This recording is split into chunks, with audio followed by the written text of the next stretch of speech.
Hello friends, welcome to learning sessions. And आज के इस वीडियो में हम कवर करने वाले हैं एमएसएमई से रिलेटेड इंपॉर्टेंट क्वेश्चंस को। ये बेसिकली मेमोरी रिकॉर्ड क्वेश्चंस हैं जो ऑलरेडी आईआईबीएफ एमएसएमई सर्टिफिकेशन में पूछे जा चुके हैं। So let us start the video.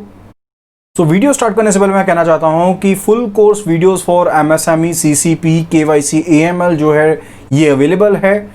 जो वेबसाइट का लिंक है स्क्रीन के ऊपर विजिबल है, date is https://iibf.info।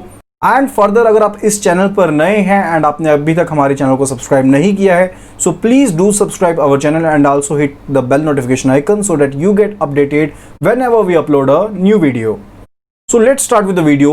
Question number 1 for it says, which was founded in 1993, is one of the India's premier institutions for women entrepreneurship development, and its objective is to foster economic empowerment of women, particularly in the MSME segment. तो कौन सी ऐसी institute थी जिसको found किया गया था 1993 में, जिसका पर्टिकुलर एम क्या था, वुमेन एंटरप्रेन्योरशिप डेवलपमेंट के रिगार्डिंग, एंड इसका मेन ऑब्जेक्टिव था रिगार्डिंग की इकोनॉमिक एम्पावरमेंट जो है वुमेन की, उसको और ज़्यादा बढ़ाना है पर्टिकुलरली एमएसएमई सेगमेंट में। तो options are given to be federation of Indian women entrepreneurs, Women Association of Small and Medium Enterprises, Association Chambers of Commerce and Industries in India, that is ASSOCHAM, and Consortium of Women Entrepreneurs of India. तो Federation of Women Enterprises जो है, Indian Women Enterprises जो है, it was founded in 1993. It was founded in 1993. So as per question, our answer is option A. Option A is the right answer. World Association of Small and Medium Enterprises, World Association of Small and Medium Enterprises, that is WASME, it was incepted in 1980. It was incepted in 1980. And about the ASSOCHAM, it was established in 1920. It was established in 1920. And Consortium of Women Entrepreneurs of India, it was registered in 1996. It was registered in 1996. तो जो federation of Indian women entrepreneurs, that is फीवे जो है, that is was founded in 1993 and is one of the India's premier institute for women entrepreneurship development. And main जो objective है that is regarding की जो empowerment है women की particularly MSME segment में, और उसे और ज़्यादा बढ़ाना है। Next question says, one of the following is not a component of small business. One of the following is not a component of small business. Which one is that? We want to mark over here the option जो small business का component नहीं है. Small scale industry, transport operators, retail trade, professional and self-employed persons. तो small business में कौन सा component यहाँ पर शामिल नहीं है? सो स्मॉल बिजनेस के 4 कंपोनेंट है। There are 4 components of small businesses. कौन कौन से कंपोनेंट है?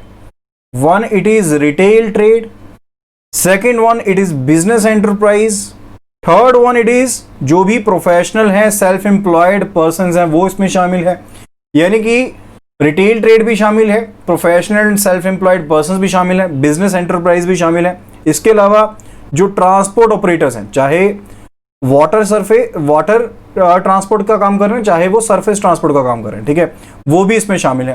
तो ट्रांसपोर्ट ऑपरेटर्स भी शामिल है। तो ये 4 इसके कंपोनेंट हैं। एसएसआई जो है that is not a component of small business. So option A जो है that would be the right answer here. Option A would be the right answer here. Okay, next question की तरफ move करते हैं, which says under cold storage facility Which of the following benefit is provided? So cold storage facility के अंदर कौन सा benefit यहां पर मिलता है? Treat liquid waste generated, convenient weighing of trucks carrying input and output, facilitate solar drying of spices and pulses, facilitate stocking of raw material. So cold storage किस purpose के लिए होती है कि जो रॉ मटेरियल है आप उसको स्टोर कर सकते हैं। It facilitate stocking of raw material. So option D is the right answer here. Option D is the right answer over here. Next question says a transport operator is classified under small business. जो एक transport operator है उसको small business में classify किया जाता है। We already read about it कि small business के 4 कंपोनेंट हैं। कौन कौन से? Retail trade, business enterprise, professional and self employed persons and transport operators. तो 4 इसके कंपोनेंट है। लेकिन जो ट्रांसपोर्ट ऑपरेटर है वो स्मॉल बिजनेस का कंपोनेंट तब बनेगा, तब उसे क्लासिफाई किया जाएगा जब जो number of vehicles owned by the person है, बाय द एंटरप्रेन्योर है, दैट डज नॉट एक्सीड। तो नंबर ऑफ व्हीकल्स किस नंबर से एक्सीड नहीं होना चाहिए जिसके बाद वो पर्सन यहां पर स्मॉल बिजनेस का कंपोनेंट बनेगा। सो नंबर ऑफ व्हीकल्स जो है that should not be exceeding 10। Number of vehicles should not be exceeding 10। So option B will be the right answer over here. Option B will be the right answer over here.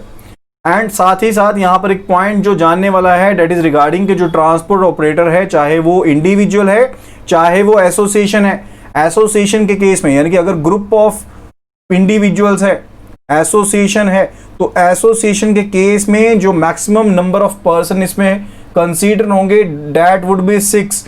And जो अपनी खुद की vehicles हैं यहां पर vehicles on, जो खुद की जो व्हीकल्स हैं that should not be exceeding 10, तभी उसे ट्रांसपोर्ट ऑपरेटर को स्मॉल बिजनेस में शामिल किया जाएगा, क्लासिफाई किया जाएगा। So option B will be the right answer over here. Next question says rehabilitation package of a potentially viable unit must be implemented in। अब potentially viable unit कौन सा है?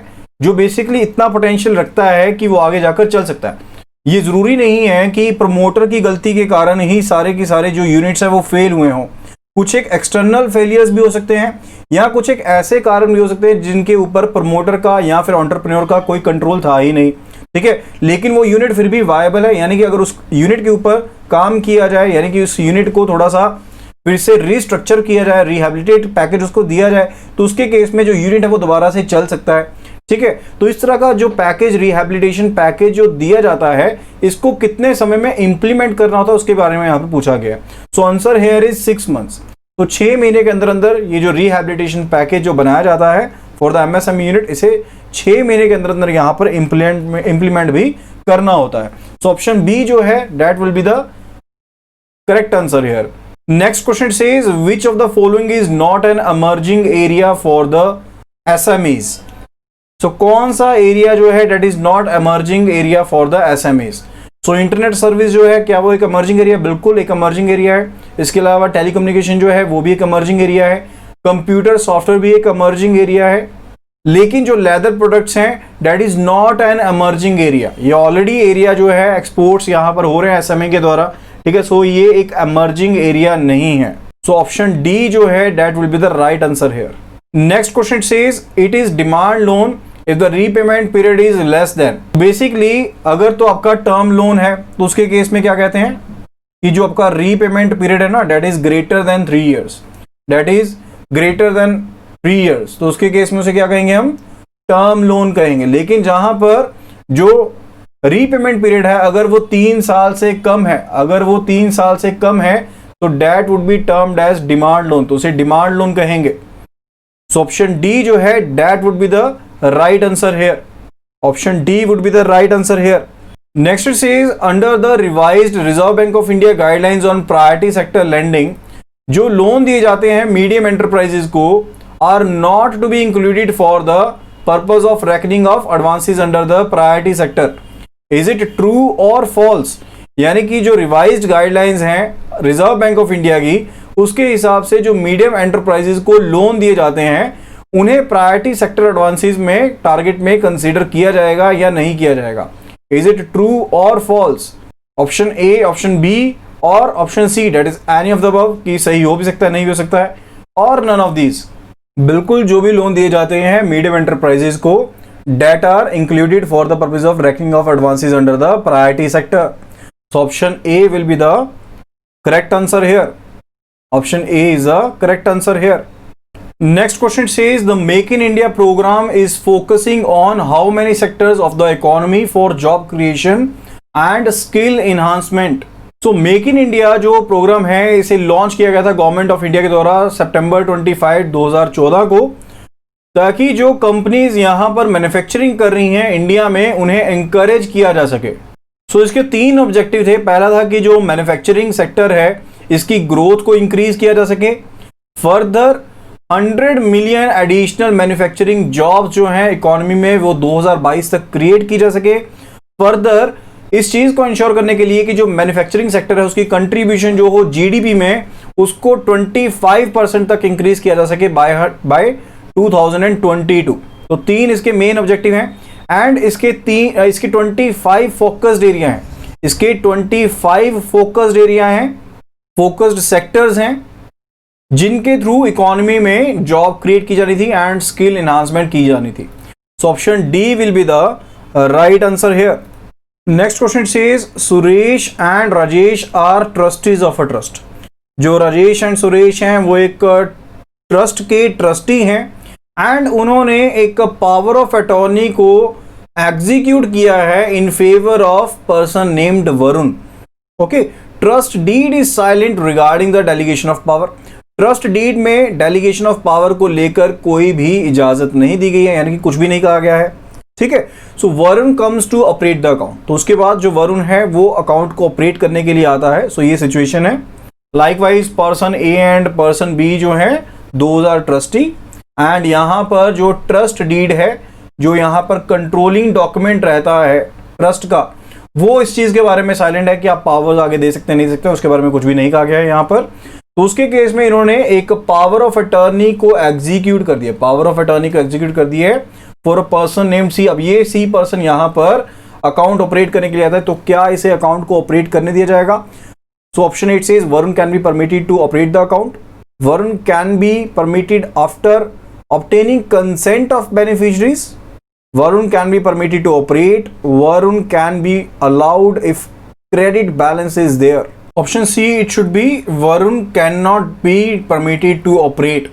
Option D says Varun can be allowed if credit balance is there. So accordingly option C will be the right answer here, that Varun cannot be permitted to operate. क्योंकि जो trust deed है अगर वो silent है तो उस case में यहां पर किसी और पर्सन को यहां पर पावर्स डेलीगेट नहीं की जा सकती हैं। Option C will be the right answer here.